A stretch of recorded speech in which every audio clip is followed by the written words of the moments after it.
The Cleveland Browns held their first practice after the bye week, and it seems this team is pretty bruised and pretty battered. Not good when the San Francisco 49ers are coming to town, one of the most physical teams in the NFL, and right now, one of the most dominating teams in the NFL. Your latest Locked On Browns starts now. You are Locked On Browns, your daily Cleveland Browns podcast. Part of the Locked On Podcast Network. Your team every day.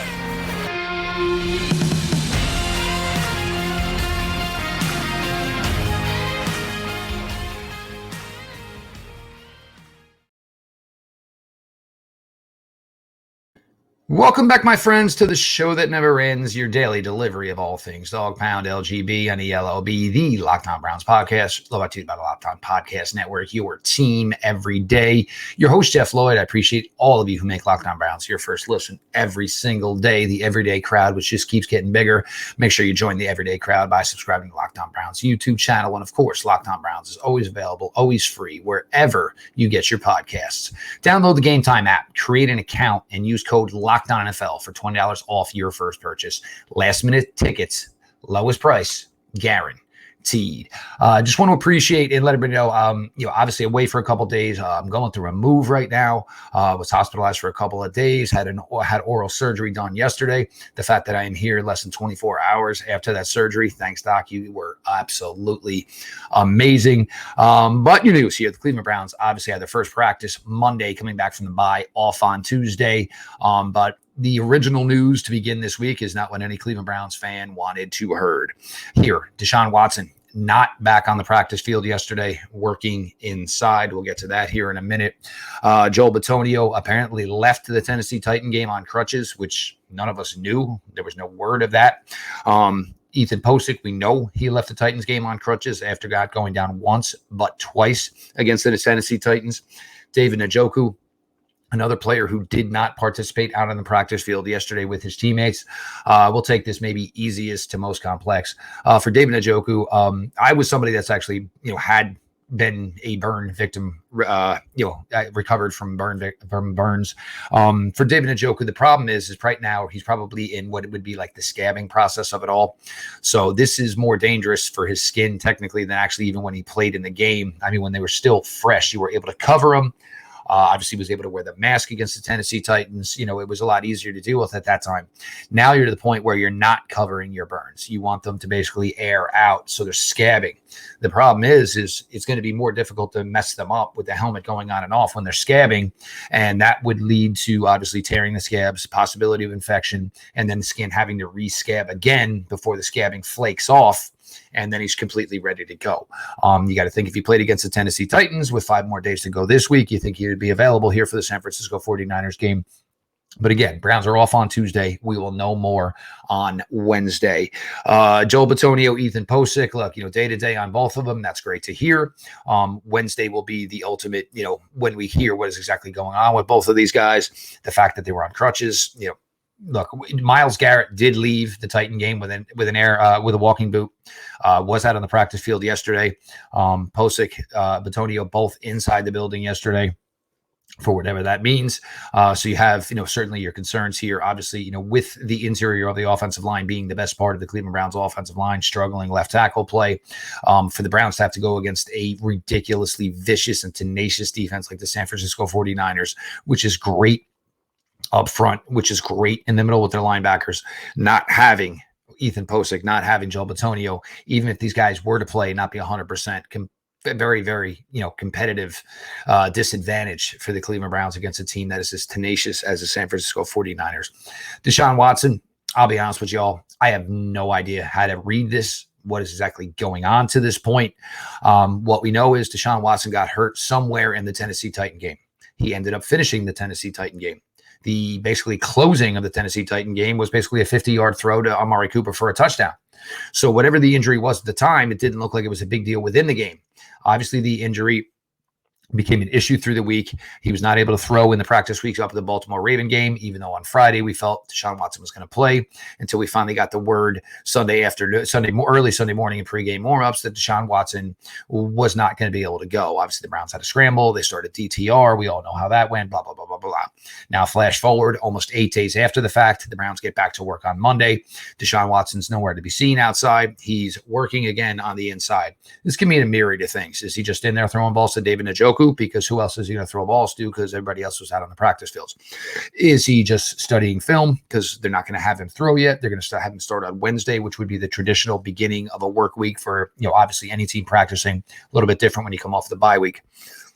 I don't know. Is there, seriousness into this injury, or is there not?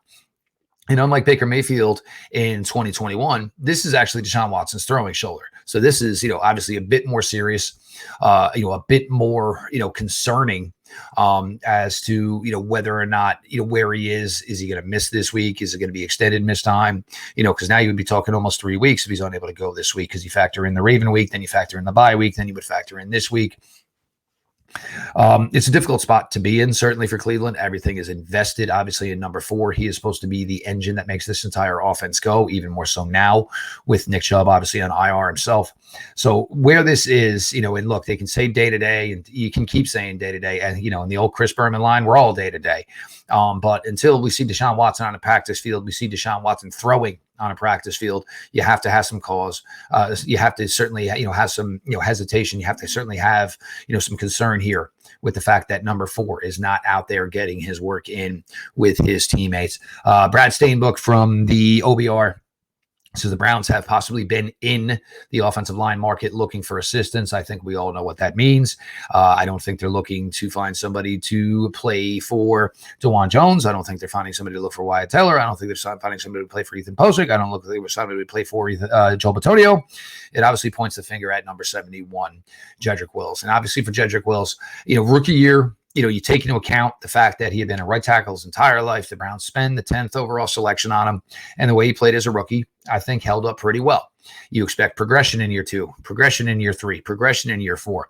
The fact is, I don't even know if we have progression here in year 4. I think if anything, we probably have regression. He's on a pace to give up the most the most pressures that he's given up in his entire career, which is certainly not good. There are still mental lapses where he's not playing to the whistle. These are things that obviously cause you grave concern.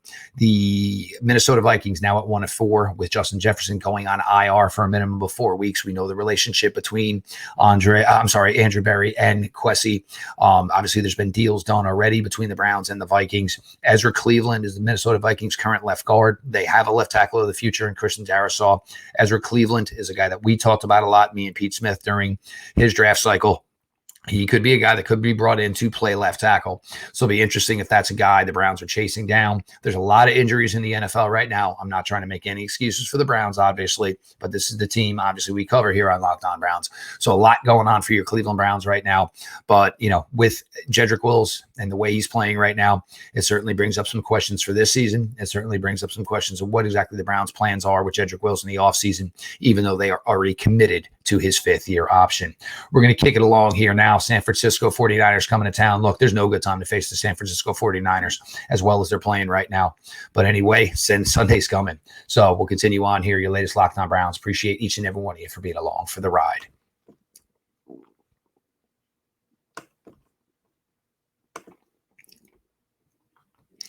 My wife and I keep crazy hours. My kids are teenagers. They've always got stuff going on. So if we're going to go to a live event, music, sporting event, we're usually late purchasers of tickets. The problem is you deal with a lot of these companies and there's hidden fees. You may not get the seats you think you're getting.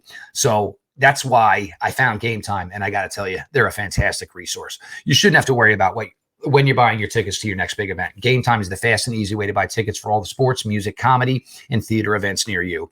With killer last-minute deals, all-in prices used from your seat, and their best price guarantee, GameTime takes the guesswork out of buying tickets.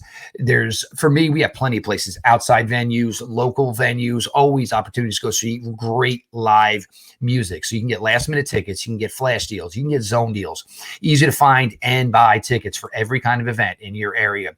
You get a view from your seat in the venue. Lowest price guarantee, event cancellation protection. Hey, they even got job loss protection. See the view from your seat before you buy so you know exactly what to expect when you arrive. All-in prices show your total up front, so you know you're getting a great deal without hidden fees. You buy tickets in seconds with 2 taps. GameTime has deals on tickets right at the start of the event and even an hour after it starts. It's the place to find last-minute seats. Find exclusive flash deals and sponsor deals on tickets for football, basketball, baseball, concerts, comedy, theater, and more. With zone deals, you pick the section and GameTime picks the seats for an average of 18% savings. And the GameTime guarantee means you'll always get the best price. If you find tickets in the same section and row for less, GameTime will credit you 110% of the difference. Take the guesswork out of buying tickets with GameTime. Download the GameTime app. Create an account and use the code LOCKEDONNFL for $20 off your first purchase.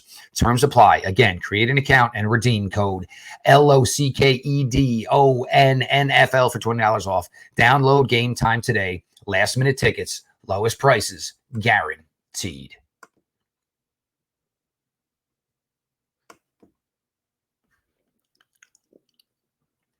Jeff Lloyd, we continue here. Your latest Locked On Browns. Obviously, the Cleveland Browns a little bruised and battered early in this practice week coming off the bye. We'll see the way the rest of the week shapes out. We'll know more on Wednesday as the Browns get ready to face a San Francisco 49ers team that comes into Cleveland Stadium on Sunday.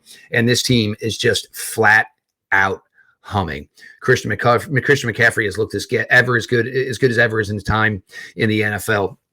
He is really the perfect back for this Shanahan offense. Brock Purdy, there are not enough positives you can say about this guy. 2 years ago, drafted as Mr. Irrelevant, forced into the starting gig in San Francisco due to a lot of injuries. And this guy has not lost a regular season game yet for the San Francisco 49ers. I know there's people trying to knock him, calling him a game manager, calling him a point guard. Guess what? You can call him whatever you want. He's getting it done, and he's getting it done extremely well for this franchise. And this team right now is getting all the benefits of having a quarterback who's making, I think, about $700,000, so they can allow so much more money to be spent on other positions. When you can get your quarterback on a deal like the 49ers currently have Brock Purdy on, it just makes everything work so much better for this team. Brandon Ayuk is a ridiculous monster as a wide receiver. This guy is a beautiful route runner. He catches everything that is thrown to him. I think the only thing that kind of holds Brandon Ayuk back is that this team is just so deep on the offensive side of the ball. If Brandon Ayuk played for a lot of other teams in the NFL, he would be over 100 receptions. He would probably be a guy that would contend for the overall yardage lead, receiving wise, 1,600, 1,700. He'd be a guy that would easily go north of 12 touchdowns. Just a phenomenal talent. But the problem is San Francisco spreads the ball around. San Francisco tries to feed everybody. But this guy could dominate if the 49ers ever chose to give him the opportunity. Debo, when healthy, is one of the most difficult guys in the NFL to defend, because even if he's lined up in the backfield and does stuff as a traditional running back, he's a pain. He's 6'2", he's 230, he's physical, he's strong, he's quick, he's long. If he does things as a gadget player, when you run the jet sweeps with him, their offensive line is so good, they get him out in space. Again, he is a difficult guy to bring down in space because of his physicality with his athletic ability. His receiving ability just continues to get better and better. I thought he would maybe be a better overall receiver than he maybe is, but you got to keep in mind, we haven't gotten to see the full Debo Samuel basically arsenal as a wide receiver, because San Francisco uses him in so many different facets. It works. They're not going to correct it, but Debo Samuel, just yet another difficult option for this Cleveland Browns team when they're going to have to defend this team on Sunday. George Kittle, it had been a quiet season to this point for George Kittle, and you almost think for Shanahan, he's a guy who gets this, like he understands that some of his guys aren't getting the opportunities. So you get him out there, you get him on Sunday Night Football. They throw 3 balls to him. All 3 of them go to the house. And George Kittle puts up a monster day. Yeah, then you put in, players like, obviously number 44, Jase, and he's just ridiculous in what he does. He's a great fullback. He can do some things as a move tight end. They love to throw the ball to him. He does, runs routes well. So he catches everything that's thrown to him. It's just continuing, the arsenal of weapons that this team has. Again, with Brock Purdy, what he has done behind this offensive line, he is steady. He gets through his progressions as fast as possible. The way the 49ers space their passing game, they can have a guy, always deep on every play.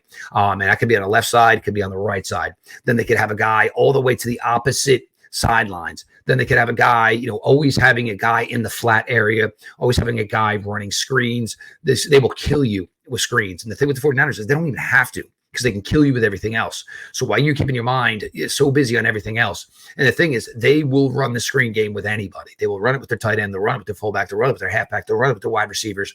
But the spacing they get through their passing, route tree concepts, you basically have to be responsible for all 52 yards wide of the NFL of the field and basically 45 to 50 yards deep. It creates a terrible matchup for any defense to face, because Brock Purdy is so quick at getting through these progressions and finding where his open receivers are. And he's just been having guys all open all over the place. And to his credit, he's not forcing anything. He's taking the open guy. This is something we always talk about. The most important receiver on any given pass play is the open receiver.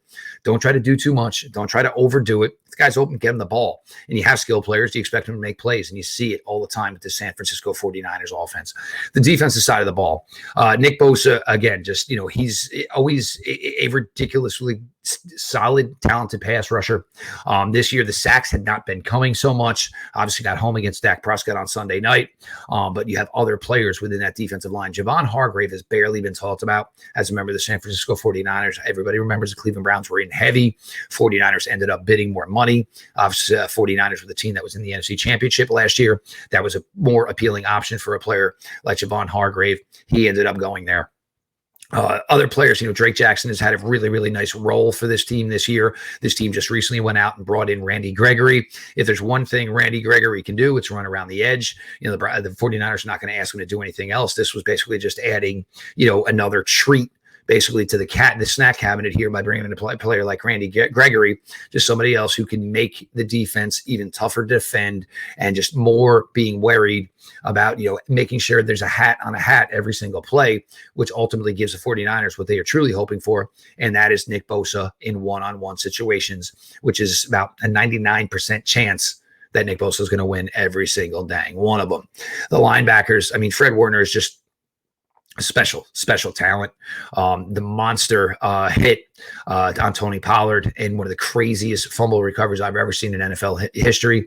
You had four guys flowing and all falling out of bounds. Somehow the ball just squirted underneath everybody, stayed in bounds. 49ers ended up picking it up. He is a special talent, one of the best linebackers in the NFL for quite some time now. His running mate, Dre Greenlaw, a guy who was completely underrated. And one of the reasons he is so underrated is he plays on the San Francisco 49ers defense. And when you talk to any NFL personnel, they don't have time to sit down and talk to you about 7, 8, 9, 10 players. They usually will talk to you about the top 3 or 4.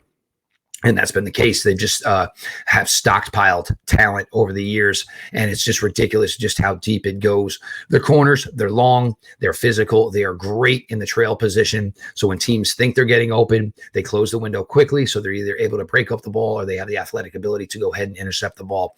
The San Francisco 49ers are a loaded team, and for the Browns to possibly be coming in this game somewhat injured is not good in any way whatsoever, because we all, you guys know the toss I talked about with the 49ers, when the schedule first leads when it was first, we knew they were going to play this team. The San Francisco 49ers would only beat you on a football field. They would take your will. They are just that smart. They are that fast. They are physical. They don't just basically beat you on the football field. A lot of guys end up physically hurt walking out of the game. You saw players leave the Cowboy game injured. And that's what happens with this 49er team. And the thing is they get up quickly. They've scored on, I think it's 6 games in a row now. They scored a touchdown on their first drive. So they get up and basically can pin their ears back, and all of a sudden they have you basically on your heels, and there's just no recipe for that. We'll see, and we'll get into this deeper as the week goes on, and obviously a lot of this is going to depend on who the Cleveland Browns ultimately have playing for them. But this is a really, really terrible time to play the San Francisco 49ers for the Browns. There's no good time to play the San Francisco 49ers, but looking at the way the Browns currently are injury-wise, this is a terrible, terrible time to be facing the San Francisco 49ers. We're going to move it on here, talk a little bit about the AFC North and the fact that it is absolutely still wide open. Jeff Lloyd, your latest Locked On Browns. Appreciate everybody for being along for the ride.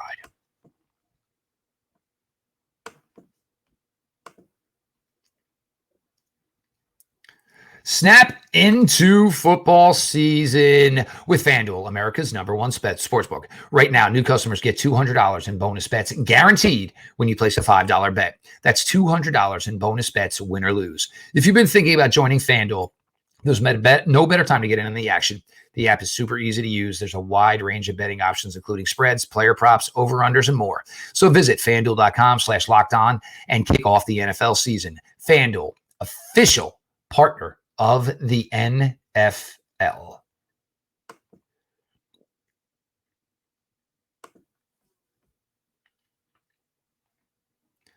Jeff Lloyd, continuing on here, your latest Locked On Browns. I appreciate everybody who makes Locked On Browns their first listen every single day. Make sure you join the everyday crowd by subscribing to Locked On Browns YouTube channel. Of course, the show is always available, always free, wherever you get your podcasts. With the Browns being off on Sunday, I sat down and I watched the Ravens-Steelers game, and I got to be honest, it was disgusting. And even seeing the Steelers and the fact that the Cleveland Browns lost to the team drove me nuts. The Ravens, look, you can understand, obviously, when they lost to the Ravens, but the Ravens just did not make plays on Sunday. The slew of balls that were dropped, I did not like the play call of Lamar, whether they were trying to go fade, whether they were trying to go back shoulder to Odell Beckham Jr. Here's going to be the interesting thing with the Baltimore Ravens is Lamar's getting it done within this new offense. And he's making the plays that need to be had. Zay Flowers dropped, which would have been a touchdown, would have been probably a 65, 70-yard touchdown. Mark Andrews dropping balls. Zay Flowers dropped more than one ball. And I know everybody's trying to say TJ Watt punched him. I don't know about that, man. I mean, he flailed at him. Arm hit his chest. None of it mattered. Zay Flowers wasn't catching the ball anyway. And it's no different than any receiver getting hit when they juggle a ball and don't come down with it. But here's going to be the thing for the Ravens is if this is going to happen and players are going to drop balls, when is Lamar Jackson going to say, you know what? The one constant I can count on is myself. I can count on my legs. I can count on everything I can do. So the question is going to be for Lamar Jackson is he going to tolerate this? And obviously he was a little hot under the collar after the game Sunday, and rightfully so. And some of this is on the Ravens. They left a lot of opportunities there. That game should have not been there for the Pittsburgh Steelers to pull it out late in the game. But it is what it is. But Baltimore Ravens currently 3-2 and leading the AFC North in a tie with the Pittsburgh Steelers. Steelers, look, Steelers are going to have to face facts and realize that Jaylen Warren is a better option for them in the backfield than Najee Harris is. You want to continue to commit to some certain run plays on 1st and 10 with Najee Harris, that's fine. But when you're going to go to the shotgun and you need to have the ability to audible, Jaylen Warren is a better option than Najee Harris. There's no question about it. It's simple. He just brings more juice. He's able to do more. He's better as a receiver. So for the Steelers, that's going to be something that's probably going to change here over the next couple of weeks. Kenny Pickett, maybe it was because there is no Pat Freiermuth. He can't throw the ball over the middle. He really, really struggles with the short and intermediate between the hash marks. Perhaps Freiermuth had something to do with it. But I think eventually the Steelers just realized, you know what, this isn't working. So you just started to go more and more vertical into the outside of the numbers. One-on-one, even if it is Marlon Humphrey, if the Pittsburgh Steelers have all this faith that they do in George Pickens, and George Pickens really had a monster game against the Ravens, 6 for 130 and a score. But if you think George Pickens is the real deal and it's one-on-one, even if it's Marlon Humphrey, you got to go at it. And, Marlon Humphrey, understanding it was his first game back, obviously from, foot surgery, but still, if you're the Ravens, you think he's either good enough for it or you put help out there. The way the play was designed, the help was late getting over. I don't think the help was going to get there regardless anyway, guys. But George Pickens obviously ends up cooking Marlon Humphrey, able to catch it, big touchdown. Pittsburgh Steelers secure the victory, 13-10, sloppy game, turnovers. It was a game, one of those, you would label it as maybe no team deserved to win, but in the NFL, everyone counts. And of course, in a situation like that, no team that wins the game is going to potentially give it back. Cincinnati Bengals against the Arizona Cardinals. It was a tight game early. And for everybody with the, obviously Andrew Berry, be receiving some backlash because Josh Dobbs, stop. I mean, we got to stop with that. Look, Josh Dobbs is doing a nice job for the Arizona Cardinals. Obviously, their intention, and we'll see because you have so many teams, where they are right now and the potential of what their ultimate plans are here for the, 2023 season. As far as looking forward to the 23 NFL draft, nobody's really looking forward to the 23 NFL draft. Everybody understands there may be some really, really dynamic playmakers, but you still have, obviously 13 weeks here in the NFL season that you have to navigate. And a lot of things can get dicey. You have no way to, basically play that for now. But the Bengals looked really good. I think Joe Burrow and Jamar Chase, look, if you're going to go down, you might as well go down with your best option. And obviously that was not going to be the case for the Bengals on Sunday. They threw the ball to Jamar Chase tons of time. You gotta, if you're a defense, just find a way to take him away. You cannot let Jamar Chase beat you like he did to the tune of like 14 for 180 and 2 touchdowns. I think there was and even Joe Burrow had another touchdown later that was called back. Joe looks like he's starting to move better, which may be a problem for the rest of the NFL. We'll see the way the Bengals look. Can they string together 2 weeks? Because obviously they did get that 1 week in week 3. And then week 4 came out and tripped over their own feet again. So certainly something to monitor there. But the Cincinnati Bengals looking to maybe, right their ship. So they are now currently at 2-3 in the division, in last place, but 2-3 in the division. Browns in third place at 2-2. Obviously the benefit of the bye with the San Francisco 49ers coming in. This would be a shock the world type of mentality for the Cleveland Browns to pull off this victory. Even at full strength, the Cleveland Browns would have a tough time. The 49ers, and look, they're going to lose a game this regular season, maybe even lose 2. And you never know when those games are going to come. Sometimes, we know no teams just have off days. But the way this 49ers unit is humming right now, and with the injuries the Browns have on the offensive line, the struggling left tackle play, and obviously no idea what the actual condition is of your quarterback, this is a really, really difficult matchup for the Cleveland Browns this week, and potentially could put them on the wrong side of the AFC North and being in fourth place. All that being said, there would be 12 games to be played after this. We talked about how difficult this beginning stretch, this beginning 5 games was going to be for the Browns. And, losing the Pittsburgh Steelers game certainly hurts because that would have given the opportunity to go 3-2 during the stretch. Losing Nick Chubb for the season certainly hurt. Playing one of these games without Deshaun Watson certainly hurt. But it's the NFL, and you got to find a way. So we'll continue to cover that here in the days and the rest of the week to come here on Locked On Browns as we get back into it after the bye week. Yes, the team's a little bruised and battered right now. We'll know more on Wednesday about where this team stands going into the most difficult matchup right now on the 2023 schedule for the Cleveland Browns. I am Jeff Lloyd, your host here at Locked On Browns. I appreciate each and every one of you who make Locked On Browns your first listen every single day. The everyday crowd just keeps getting bigger and bigger. Make sure you join the party by being subscribed to the Locked On Browns YouTube channel. And of course, the show is always available, always free, wherever you get your podcasts. This has been your daily delivery of all things Dog Pound. LGB on the LOB. Let's go, Browns.